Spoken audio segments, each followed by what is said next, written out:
and the lightning ascended into heaven, taking with it a radiant star. When the star disappeared in the sky, Alexander, too, had shut his eyes.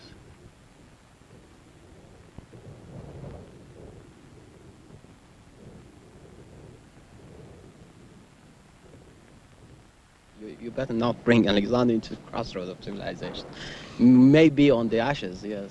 First and foremost, as most brilliant conqueror and inspiring leader of men that antiquity ever saw, possibly anyone's ever seen since. Alexander is the son of evil. Certainly Alexander ushers in a new age into the world, into world history, as it were.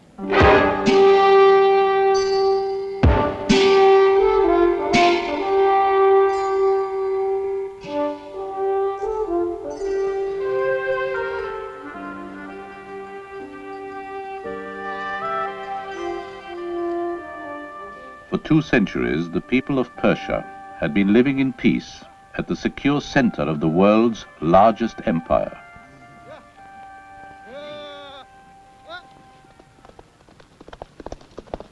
But late in the year 331 BC, every available fighting man, every horseman who could be found, was called to the defense of the empire. They assembled at a place called Gaugamela. A vast army under the command of the great king Darius III, surrounded by his 10,000 immortals. They were threatened by a man who had set out to conquer the world.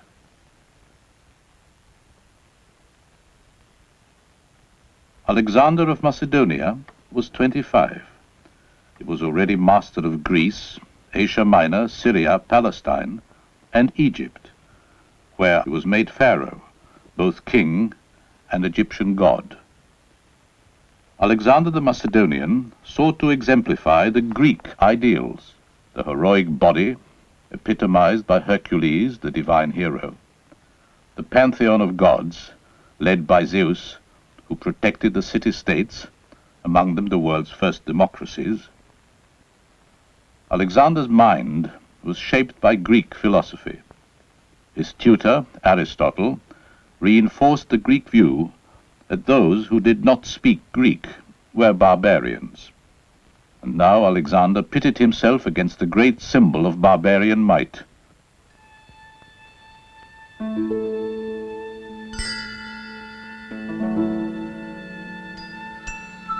The Persian kings of the Achaemenian dynasty.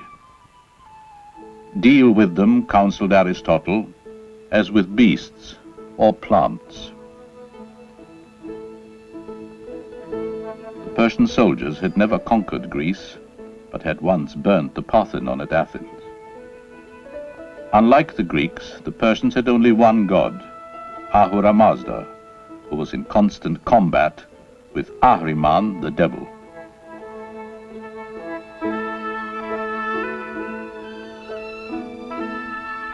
But it was the king on earth who commanded absolute allegiance, and his subjects showed their allegiance with lavish gifts. The king's gift in return was security.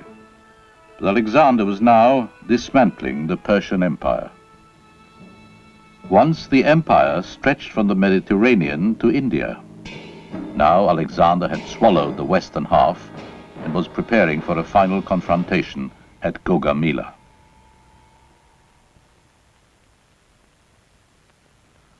The style of fighting between Macedonian and Persian differed greatly, as shown on the Alexander sarcophagus in Istanbul. The small Macedonian horses were highly mobile.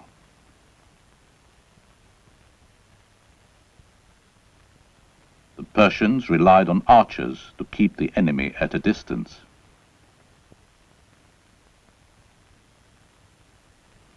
But once the well-armored Macedonian infantry swept through their ranks, the Persian lack of body armor was fatal. Early chroniclers exaggerated the odds facing Alexander, but when he saw the size of Darius's army at Gaugamela, he was at first shaken. He employed a tactic of genius. he pulled the left wing of his front line back at an angle, tempting the Persian wings to follow, and they did. As more and more Persians were drawn into this battle of the wings, a gap opened in the Persian center, where Darius commanded from his chariot. Timing his thrust to the second, Alexander charged the gap, making straight for Darius himself.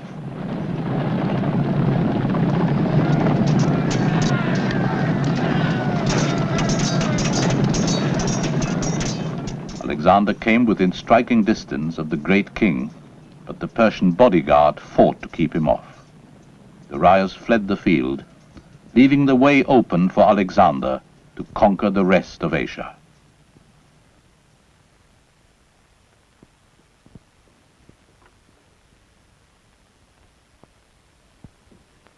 That victory made Alexander the master of civilized Europe and much of Asia.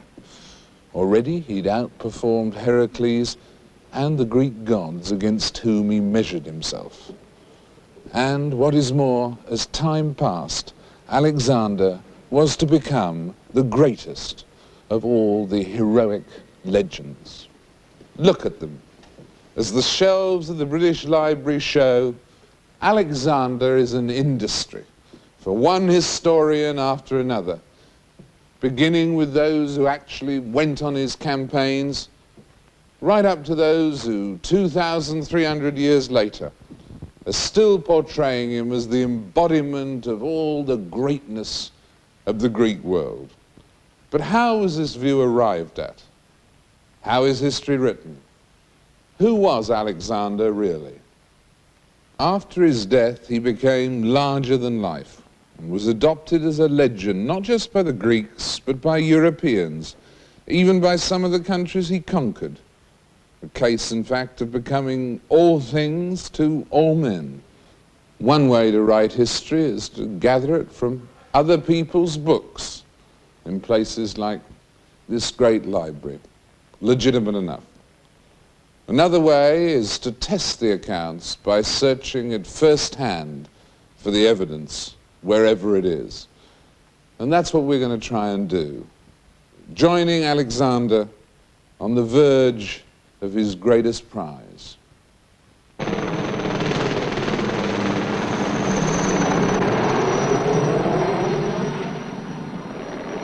After his victory at Gaugamela, Alexander plunged south, taking the great Achaemenian centers of Babylon and Susa. Near Persepolis, he faltered. The historian Robin Lane Fox explains.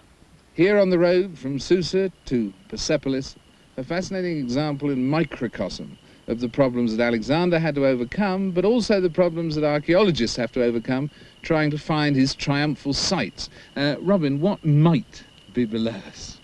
Well, we might be sitting above the site of the Persian gates, which many have tried to find. It would be that wall running along across the bottom of the valley there with the hill leading up to it. Alexander had taken, picked part of the army through very narrow countryside to get to Persepolis by a route away from the main road, and he marched them straight into a Persian fortification, which was manned by a large army of Persians, their great last stand on the borders of their home province. But if this were the site, what would have happened here in the engagement? I think we can imagine Alexander coming down then through that valley with his picked best horsemen and his crucial light troops. One of the best things in his army are the archers and the bowmen and an extraordinary group called the shield bearers, many of whom would already be over the age of 60, who could act on very rough terrain and were quite murderous. Behind the wall, the Persians had mounted catapults and arrows, the great Persian weapon, the bow, and they would have let fly at him, and there seemed to be no way out, because the heights would have been manned and boulders would have been coming down, and Alexander just had to turn round, beat retreat, admit defeat, and leave a whole lot of dead bodies on the battlefield, and that for a Greek is the accepted sign that you've lost an engagement. I find it difficult to believe that this is necessarily the right wall, because we get the very strong impression from all the histories that Alexander faced an insuperable difficulty in getting round it. And I think that it would have been possible for him, he's said to have withdrawn 3 miles and to have divided his troops into the fittest and taken the advice of a local shepherd who could speak a language that someone in his army could understand. And he trusted this man's advice and climbed up over the hills and came round into the rear. Now the trouble here is, however attractive the wall, is that if he went back 3 miles, down towards where the dam is now, he'd be back on the main road, and I think it would have been too easy for him to come round anyway.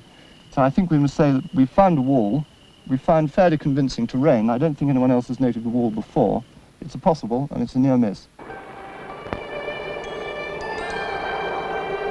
The Persian gates, wherever they are, were not more than a day's march from Persepolis, the political and spiritual heart of the Achaemenian Empire. Its center was a complex of palaces elevated on a great stone platform. The roofs were edged with gold, the stairways covered in reliefs, studded with gems and jewels.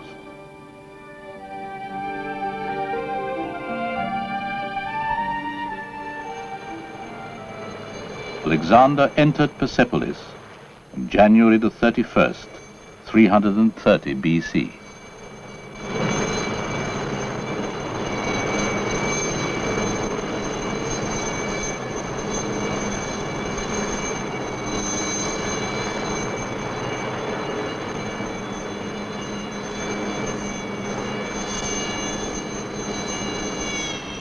Now, to examine on the spot the events that followed, 3 historians gather at the ruins. From Harvard, Professor Richard Fry, specialist in ancient Persian history. From Persepolis, the director of the site, Dr. Shapur Shahbazi. And from Oxford, Robin Lane Fox, author of the book Alexander the Great.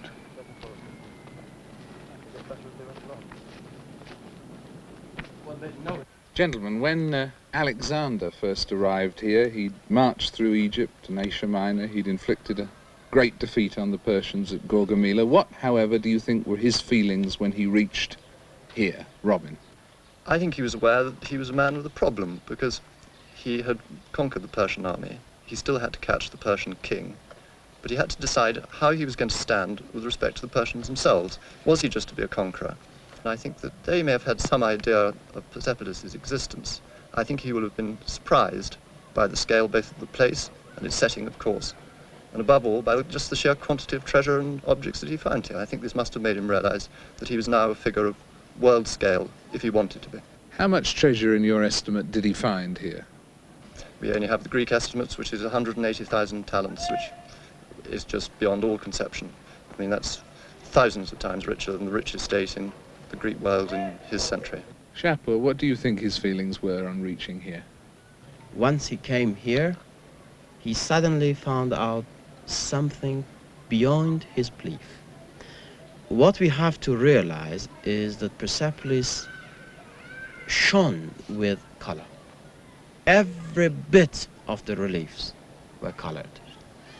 Not only that, but also the important decorative objects that were to be used on the reliefs, for example, sometimes the necklaces of the king, the armlets and everything, they were in actual metal inserted to the stone, so that you could see the king, for example, coming out of the stone as if really alive.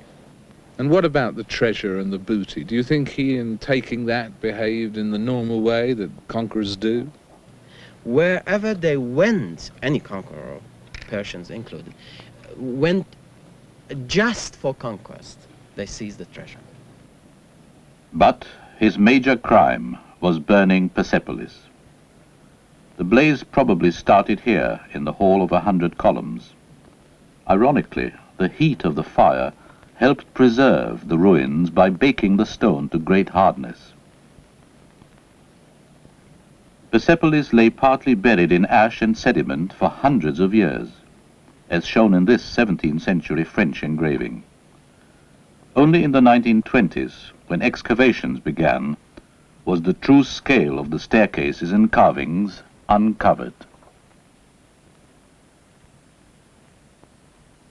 And you think that his motivation was what? How did it happen? Why did he do it?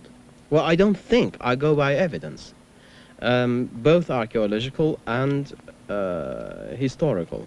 Archaeology You can see it over the stones, and everywhere we have traces of fire. It was such a violent fire which destroyed everything. And it was deliberate fire because before the fire, the ornaments in the stones, which I mentioned before, had been systematically removed. Everything in the palaces have been cleared out. So it was not accidental. Now, the historians are, of course, giving elaborate accounts. The simplest and the most ancient is that by Arian, who simply says that Alexander burned Persepolis in revenge of Xerxes having burned Athens. Others make the story that a courtesan by the name of Thais induced Alexander and his army officers to kindle the fire. And Alexander repented and ordered that the fire should be extinguished, and they could not do it. Well, I think the fire, if they wanted to extinguish it, could. Those are very strong points, very well put. Do you agree with them? Yes, I do, but I think that it may still be possible that Alexander was encouraged to, if you like, revert to his past, going back to the problem with which he began, by a party at which there was drinking and there was some excitement, and that he may have regretted it afterwards when his future had changed in a different way. It is possible that both accounts may be true, because within 6 months, Alexander's going to have to present himself, for better or for worse, as the new king of Persia, when he's captured Darius's body. And the burning of Persepolis is a great embarrassment. One thing I should mention is that the nature of Persepolis made it absolutely necessary for Alexander to destroy it. Why? Because it was not the political capital, it was not the center that he could maintain. As long as Persepolis was alive, the Persians would not have submitted completely to Alexander. There would have always been a cradle, a center, to which the Persians would have looked. I feel desperately bitter against Alexander. By the nature of my job, I have to always and every day look at Persepolis and remind that day that it was built and it was burned. That spring, Alexander left Persepolis in pursuit once more of the Persian king. As he closed in on Darius, the Persian generals turned on their king and murdered him.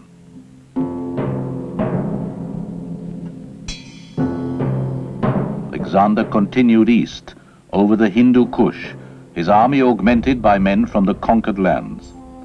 He led them over a pass nearly 12,000 feet high. They suffered frostbite, snow blindness, and chronic fatigue. But Alexander was determined to be Lord of Asia. His exact route is unknown, but his campaigns are well recorded. For 2 years he zigzagged through the Hindu Kush in brilliant maneuvers, exhorting his men to continue. Many of them died. In the course of these far-reaching conquests, his army massacred tribes and butchered an Indian army. Alexander himself was severely wounded. It is said that Alexander founded cities along his route to bring civilization on the Greek model to Western Asia, but few remains have been found.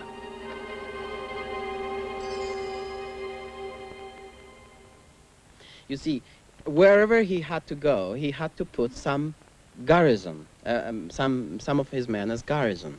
Later, around these garrisons, villages and districts developed and became built. The only city that we know he tried to build, was Alexandria of Egypt, of which there is no trace.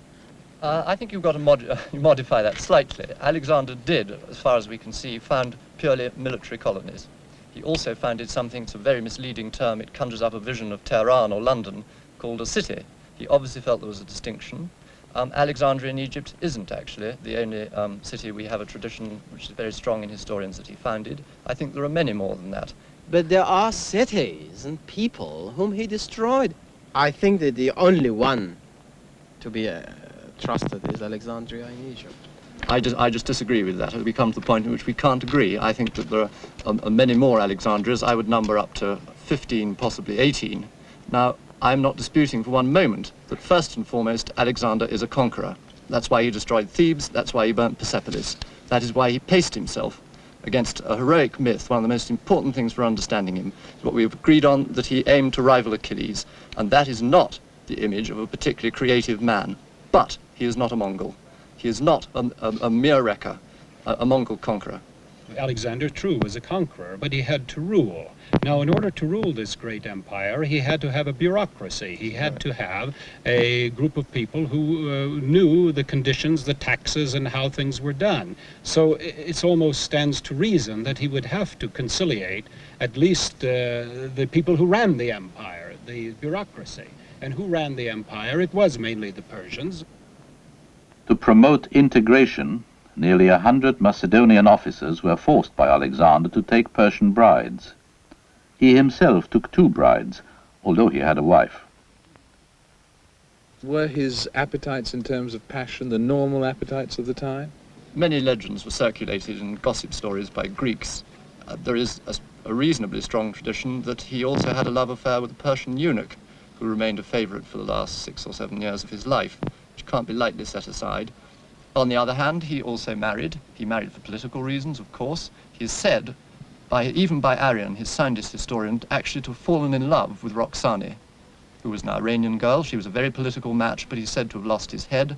He was having a baby by her when he died, and it turned out later to be a son. I think we could say that Alexander was ambidextrous, a man of 2 tastes. What about, we keep hearing more and more about the banquets as it went on and so on, and the drink. I mean, was he an alcoholic? No, you couldn't call Alexander an alcoholic. He could drink a great deal, and there's no doubt that the boozing contests at his court were of a high scale and singularly, to my mind, unattractive. I'm not absolutely certain that this is something that grew and got worse and worse as the years went by. It depends on the view one takes of a very puzzling document, Alexander's diaries in his last days, which show him for the last month of his life as being almost permanently seized over, lurching from one drinking party to the next.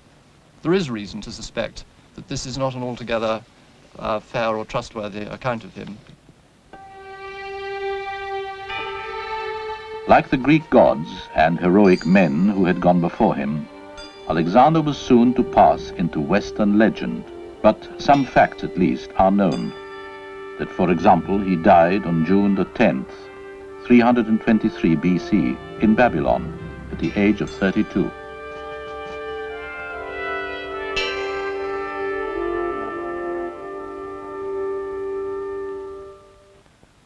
By the Middle Ages, the Alexander romance had penetrated Christian, Muslim, and Buddhist cultures alike.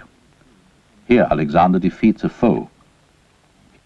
Here he visits the fountain of life, which gives immortality to those who drink its water. In Muslim countries, he was known for his talks with the 7 sages, and there are long descriptions of his visits to the Emperor of China, one country he never reached. The 2 of them together watched the sirens bathing.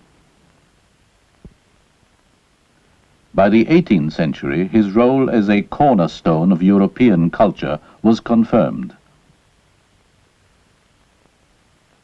How would we summarize the life and times of Alexander? Simply as a superb battle commander, or a man with a grand plan as well? Robin? A man, I think, who had a feeling that Greek culture, as it stood, was in some sense superior and should be encouraged as the culture of the court of the king of Persia, which he became. And through his city foundations, he also had a view, apart from their strategic importance, that Greek culture was to establish itself, just as his tutor Aristotle had told him culture was spread through the world of the cities. And Alexander did found more than one city, and I think that is important in understanding him. But he was a man who paced himself relentlessly against the Greek heroic ideal. Persian heroic ideal is very different. It is more supernatural. It is the king wrestling with the forces of evil. Alexander's personal ideal is a struggle for achievement on the lines of the great Homeric heroes of Achilles and others. And it's that, above all, that drove him. First and foremost, a conqueror, not only a conqueror. Chapeau. he is of the seed of Ahriman. He is the messenger of the evil spirit sent to destroy all goodness. This is the Persian tradition. And he is the one out of three in Persian tradition who will have no atonement. Do you think Alexander was a more creative or a more destructive force, Dick? Well, as an individual, as a general conqueror, that's what he did. He destroyed rather than created. Now his successors, the aftermath of Alexander, is another question. Alexander's Macedonian general Seleucus gained control of the eastern part of the empire. He was followed by a line of rulers who governed with Greek laws, lived by Greek customs, spoke the Greek language, and upheld the Hellenic ideal.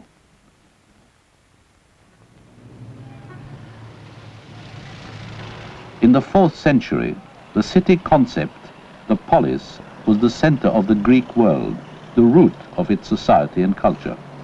But its influence in the East was superficial. Today, a Western veneer has again colored Eastern cities, as here in Tehran. I would have accepted it, as I'm wearing Western Chelsea boots. So my forefathers would have worn hoplite shield if they wanted to, or read Homer.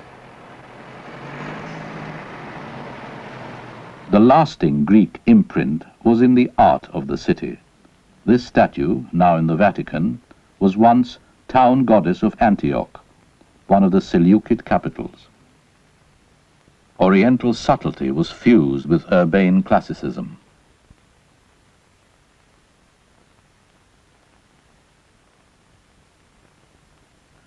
But at the least, Alexander's successors had left a Greek face on the Asian culture.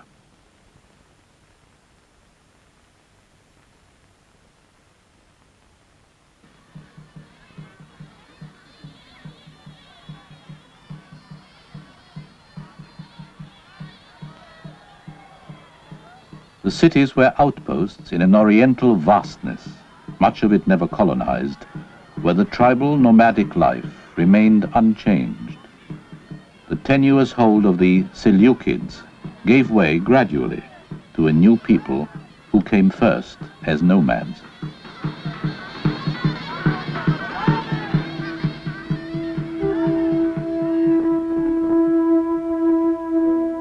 They were to dominate the history of Western Asia for more than 400 years.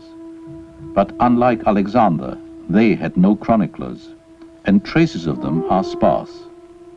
Piece by piece, historians and archaeologists are putting together the story, an inscription, a coin, a carving. Here seems something of substance in southwest Iran. You walk up the steps, but then find an empty terrace. 10 miles away, another platform, but nothing on it, except a hint of some ancient temple.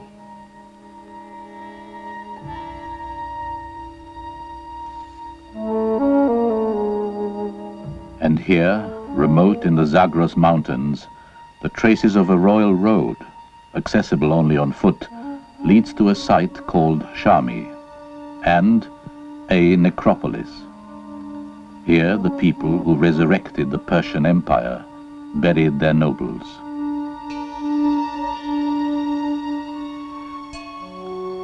Footprints are the derelict mark of a giant statue.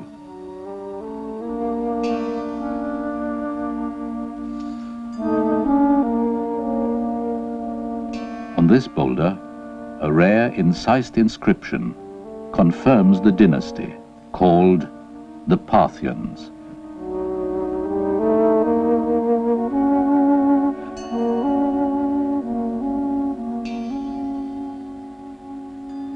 Only about 37 sites have so far been positively identified as partly or wholly Parthian, and they are dispersed in several countries where access is often difficult.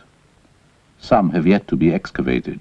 Other sites are confused by multiple occupation, and a few have been found only in the last 10 years.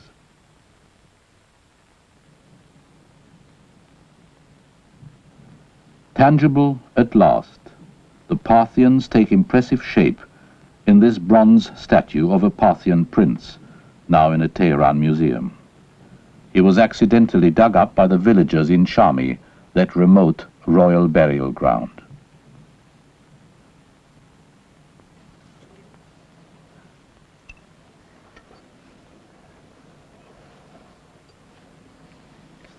The Parthians came from a tribe called the Pani, who adapted from nomadism to village life, much as these tribespeople today are doing.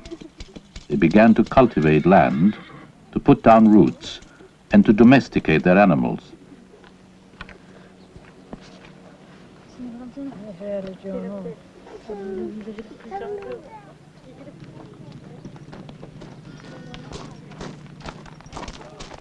From the steppes they had brought the horse, an animal for work and for carrying possessions. With settled life, their horses could be stall-fed on grain instead of being raised in the open summer and winter on scratch grazing. Said a Roman chronicler of the time, "They ride on horseback on all occasion. On horses they go to war and to feasts. On horses they discharge public and private duties. On horses they go abroad, meet together, traffic and converse." A new breed of horse was to emerge, larger, stronger, a change which in itself was to mark the history of war. نام خداوند جان و خرد که از این برتر اندیشه بر نگذرد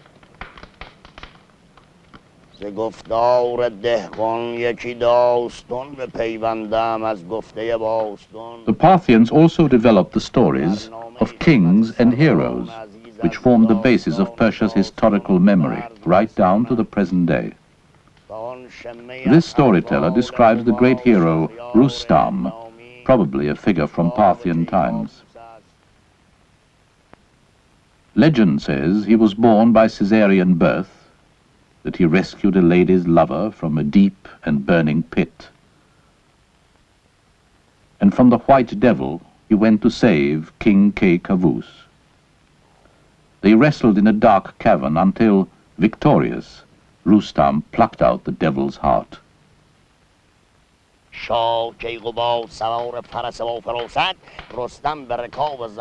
The king rode on his horse, and Rustam followed the king, and they rode towards Iran. Afrazib, with a huge army, was waiting on the way. Rustam said, "O king, wait a while. With the kindness of God, I shall destroy this army now." His sword was shining. From left to right, from the right side to the left side, he reached the heart of the troops.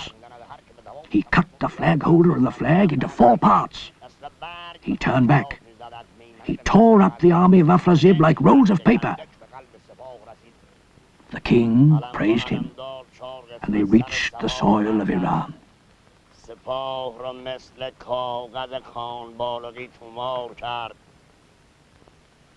Such feats were finally written down in the 10th century by the poet Firdausi in the epic Book of Kings. In it, Alexander the alien conqueror is absorbed as half Persian and even consoles the fallen Darius on the battlefield. Allahu Akbar, Allah. With the coming of Islam, Alexander was also made Muslim by the Persians. He shows his piety by visiting the Kaaba at Mecca.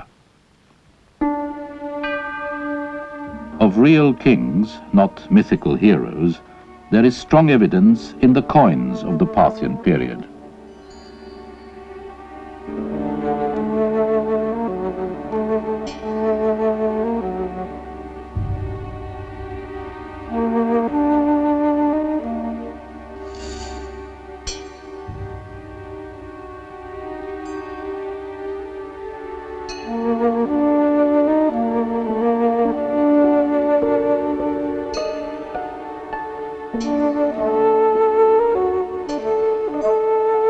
Under Mithridates, Parthia became one of the most powerful states in Western Asia.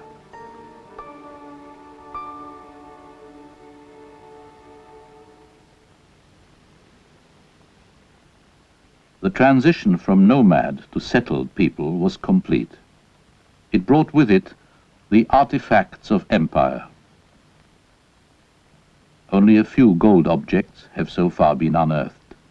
Some retain the simplicity and strength of the nomad. Others reflect the sophistication of the city and the nomadic use of color.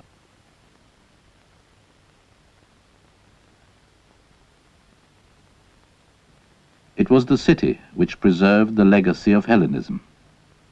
These Parthian drinking cups are covered with Greek figures. A Parthian king is said to have watched plays enacted by Greeks.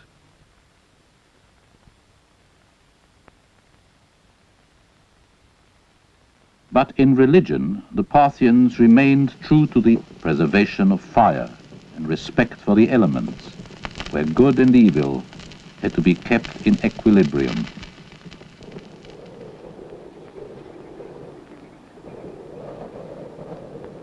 They used this ancient religious site high in the Zagros mountains. Yet, in the tradition of Cyrus, the Achaemenian king, they tolerated all religions. There was stability in the empire, and the society prospered. By the time of Christ, Greece had been lost to the Republic of Rome, and Parthia stood on the crossroads between great empires. Because of her initiative, the trade routes were opened as never before. Ambassadors were sent to China. From China came new produce. For the first time, the peach and the apricot reached the West. There were spices from India.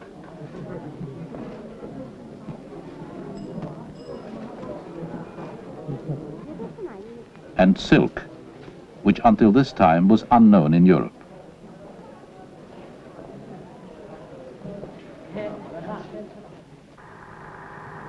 Today, the old Silk Route through Iran is used by international trucks, but it no longer starts in China. Silk and spices have been replaced by the goods of a technological age.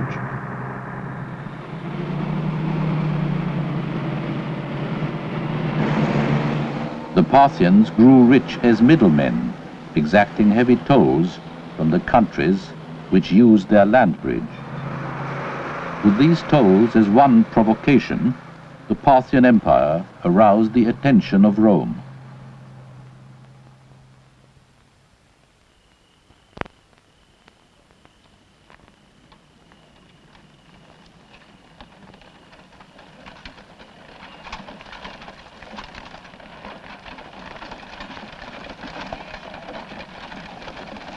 The Romans had the most formidable infantry of their time.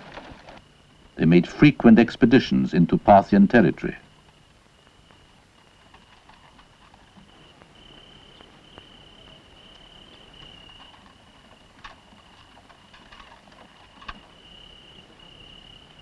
Most written accounts of the Parthians come from their enemies, the Romans.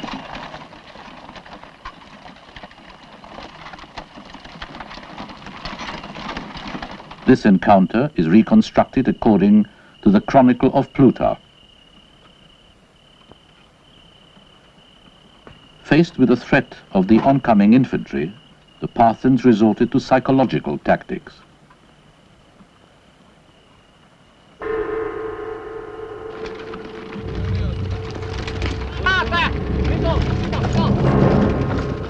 For the Parthians have drums and bells, and on these they beat all at once in many quarters, and the instruments give forth a low and dismal tone. Romans, unsure of their enemy, used their classic defensive formation, the square.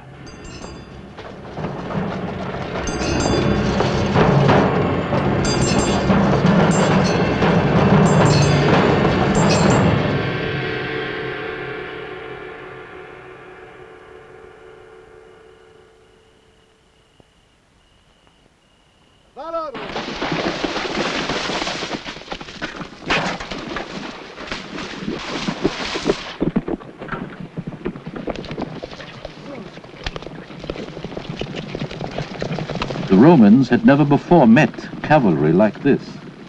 The Parthian horse was bigger, faster, and much more mobile.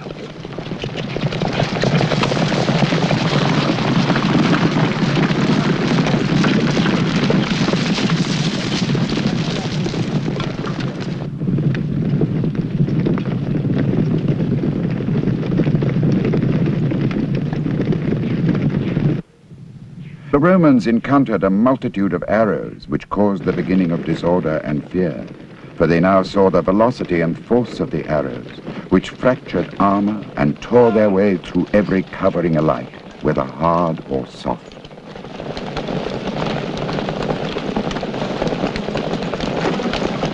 Now, as long as the Romans had hopes that the enemy would exhaust their missiles and desist from battle or fight at close quarters, the Romans held out.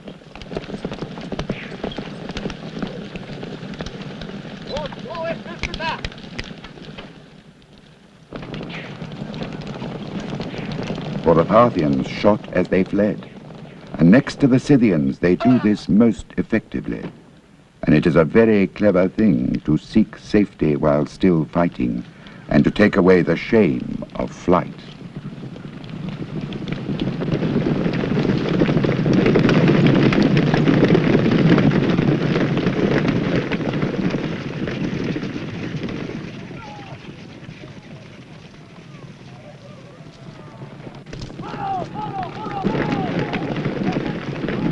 But then they perceived that many camels laden with arrows were at hand, from which the Parthians, who first encircled them, took a fresh supply.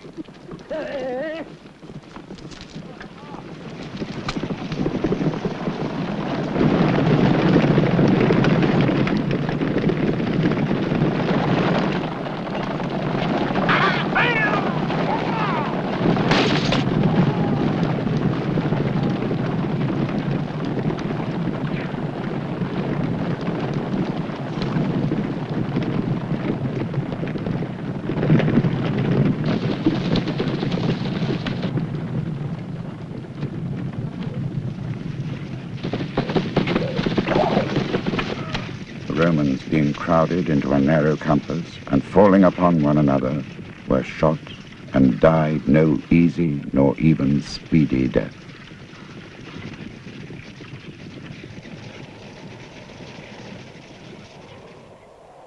The Parthians were now men of stature, as powerful as any Roman.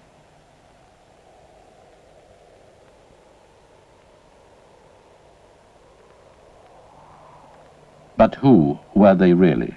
Nomad, prince, bureaucrat, or feudal baron?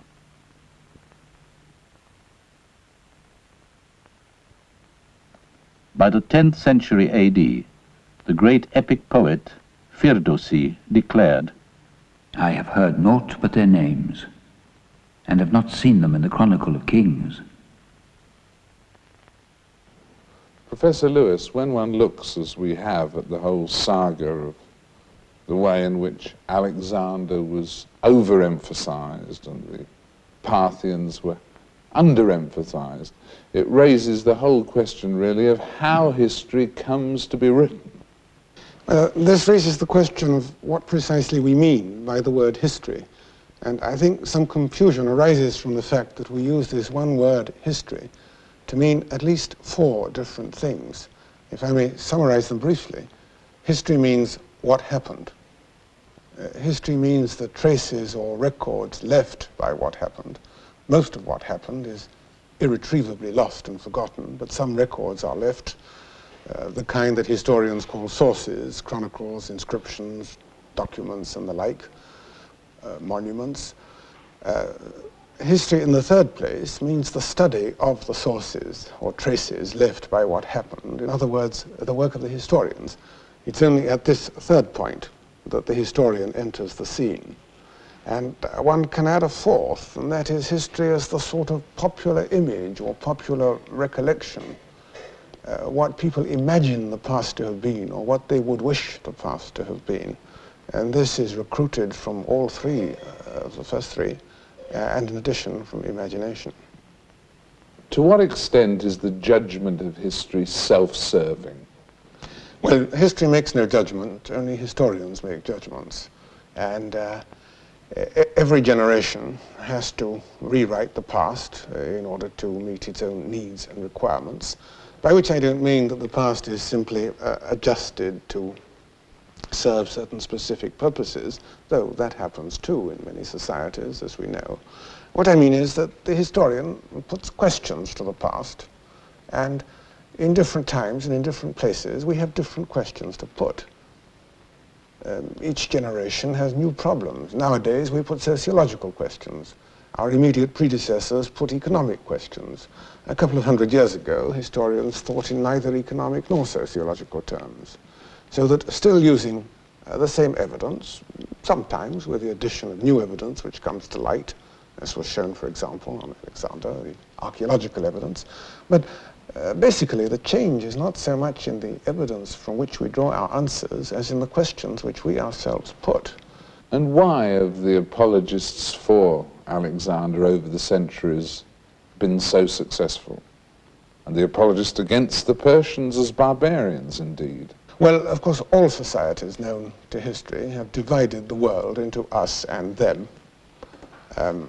Us means the civilized, enlightened people, possessors of the true civilization or the true religion or whatever.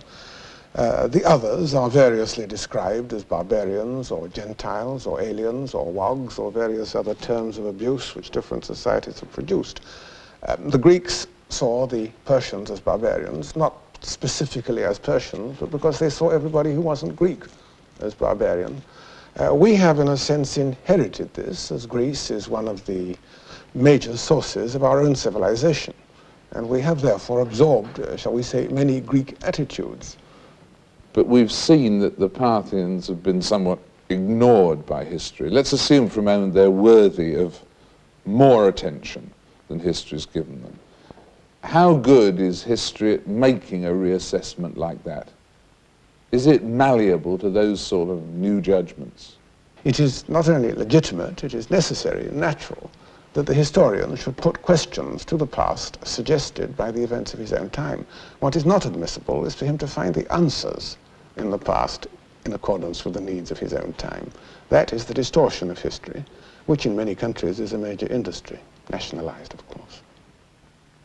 While this program was being made, archaeologists re-identified a site in the hills overlooking Mesopotamia. It was discovered 10 years ago and labeled as part of a later dynasty. Recent work on the hilltop fort seems now to confirm it as Parthian. It is thought to be the mountain redoubt of a nobleman of the late Parthian period, when the empire was fragmenting into isolated sub-kingdoms. Excavations have revealed important new evidence. In architecture, the Parthians transformed the vaulted arch and hall, influencing the Islamic mosque.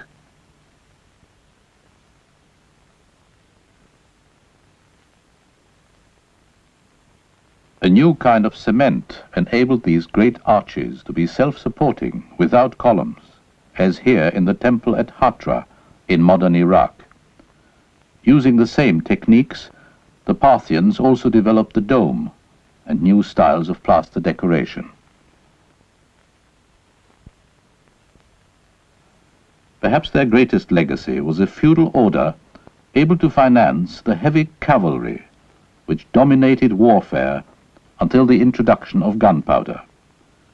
Their prolonged rule, with its trading contacts, significantly linked the worlds of Asia and Europe, and their style of rule was to shape the future of Persia. And yet, in history, they are still submerged in the shadow of one man, Alexander.